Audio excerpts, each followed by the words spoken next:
So, Doug, last we talked, and we appreciate you coming back for an update on all the outlets here. But if you can, tell us what has changed, if anything. I know one thing for certain is that this case surrounding your son has gotten more attention since last we talked. Definitely, for sure. Last week, we actually had about 15 interviews scheduled for this week in New York City on the national level. And then we got a call from Congressman Ben Baumgardner, and he was just appalled at what he saw. We had 6 congressmen on the phone call with us, and we told our story to them, and they pretty much apologized for the system failing. He was very sympathetic, very, very. He goes, "We're going to fix this. This is not right. I've read the report. It makes no sense whatsoever." He goes, "It's hard for me to understand how a school district can do an investigation on itself and then find only one thing wrong." He goes, "It makes no sense. It's like you investigating yourself." But he is, definitely an advocate for change right now. We did find out that the Double Oak Police Department did turn over the charges to the district attorney late Friday. I spoke to the district attorney this morning. They are in the intake division right now. We don't know if they're going to be uh, signed by a judge and arrest warrants sent out, or they're going to be sent directly to the grand jury. Either way, the 5 boys have been officially charged. I don't know on what extent and what level yet, because we won't know that until the arrest warrants are made public. But there is a meeting tonight at Double Oak Town Center, Town Square, somewhere we've been invited to come to, because there was something that went around that we are the ones, his mother and I were the ones that requested the case go directly to the grand jury, and that is complete false. That is not true whatsoever. So, but there has been a lot of traction, and I want to say thank you to all your listening audience. I actually have gotten several phone calls. My son is doing much better. He went back to school 2 days after it broke, and he was really worried at first. And then the students rallied around him, and they're like, "We're going to fix this. We're going to fix this. We're going to fix this." The biggest concern is having the perpetrators back in the school. They were scheduled to be back this week. We don't know if that's still going to happen or not. We don't think so, but we have not heard any administration. Every morning we send a report to the LASD board on what we've done for the day. And today we sent 400 open records requests to the board. They were quite shocked, but they wanted them one at a time. And so we're about halfway through them right now. We have 2 private investigators and a PR firm that are really helping advocate change. So that's kind of where we are right now. And now, last we spoke, we talked a lot about the bullying part of this after the fact, during the football season, and really to date now. So now that this has gotten more public, has there been a change there? Have the students in question been more separated? I know they weren't in the school during the in-school suspension, but there was still some bullying going on, is what you were telling us. Is that over now? Well, I can tell you this. Well, let's back up a little bit.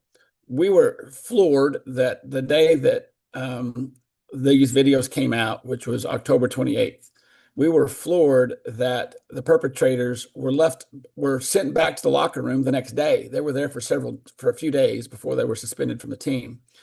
And they were allowed to gain some momentum with their bullying tactics. Now, today, it's pretty quiet. There are a few that are outspoken, and they're like, "It was just a BB gun or just a pellet gun." I said, "Have you seen the video?" And then there's a video that has come out, that the thing in the report that the LASD said, in fact, I have it right here in front of me. We were going through it just a few moments ago. They said there's no definite signs of systemic hazing. And I don't know if you've seen the video where the boy's getting punched in the back of the head. Have you seen that? I have not, no. All right, I'm going to show this to you, and you can put it on your website or whatever you want to do with it. And this proves to us that there has been systemic. Ready? Now watch this. This was in a Flowermound Marcus football practice. It was a year ago. It was a year ago, and I'll forward this to you on your text. They did nothing to that boy. And for your viewing audience, it's a video of a football player. We don't know who it is because they have their helmets on. But during practice, he gets tackled and he stands up and the guy that tackled him turned around. And when he turned around, he hit him right in the square of the top of the neck.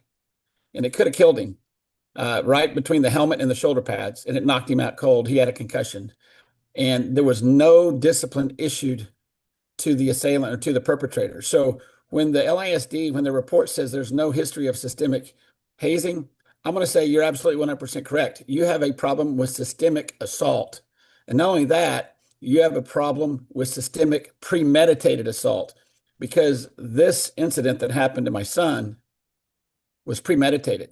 We found it, they've been planning it for like 2 or 3 weeks. They tried to get him for 2 or 3 weeks. So they can say there's no history of systemic hazing. You're right. It's just a systemic assault. And I received a lot of backlash from parents because we went forward with that video. I do know the lawmakers have that video. And so that video alone shows that they do have a big issue with systemic hazing and systemic assault. And it's just, there's several other cases that have, we just tell when the people call us, Josh's mother and I, we like, you have to come forward. You have to come forward.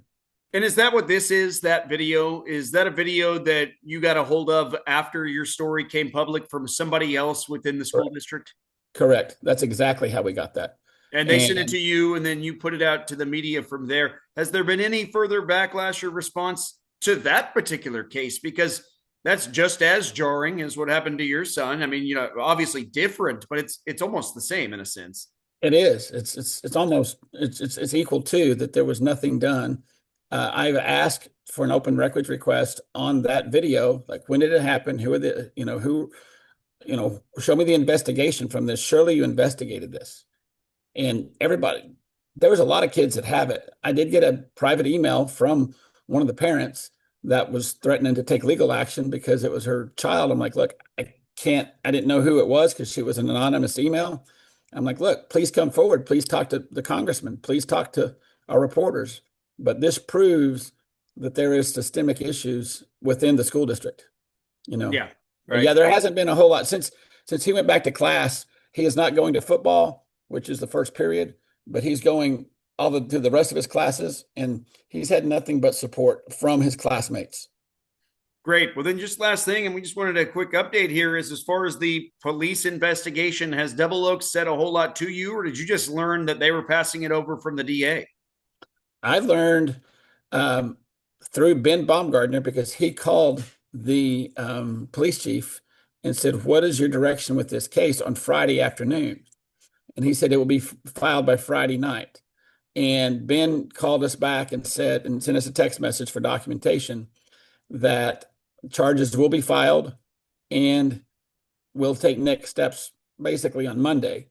And so how we found out about it was through Ben. And then as soon as the charges were filed, we got an email from the detective stating, I hope your son makes it through this okay.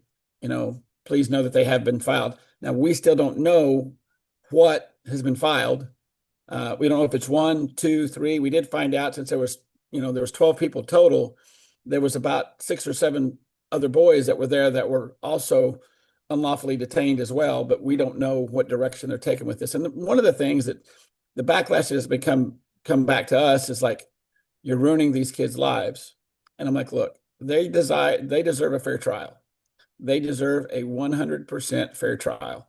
And the thing is when we originally spoke to the detective on November 19th, and she said the arrest warrants were being signed, our whole initial goal was to keep those boys away from our son in the school. So we figured by November 19th, okay, they'll be arrested. They'll be out the rest of the school year. We'll be fine. Not that we start getting backlash from the perpetrators, I don't know, attorneys, counselors, or whatever else, that the investigation stopped at that point. So we heard nothing for 3 weeks. And then we knew that time was coming forward where those kids were going to be back in the classroom with my son. And they were like, they can't believe this. And then we had to turn it over to the media, because now it's escalated it. And these boys, it's sad that people just couldn't do their job and and that's the deal, right? Because it's not necessarily your decision to come forward wasn't something like, oh man, we're going to get these boys for what they did to ours. Isn't it more, just my understanding from our conversations, more about stopping it from happening again and more about the adults that are or are not involved in this? 100%, Clayton, 100%. Though their kids, where were their parents? Where were their teachers? This should have never happened. They should have been held accountable long before this, because there's 6 occurrences that had happened before this one that they could have been stopped easily. But you're right. We're not attacking the kids here. We're attacking the system, and the system is broken. And the system says, oh, this never happened, or this happened, but they minimized it. And the thing is we always ask for 3 things: communication, transparency, as much as you can, and accountability.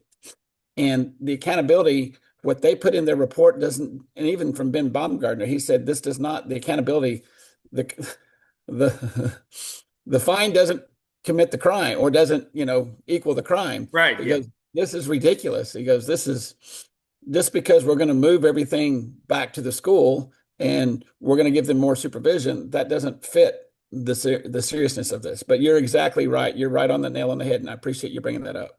Yeah. Right. Great. Well, thank you so much for the update. We appreciate it. Thank you, buddy.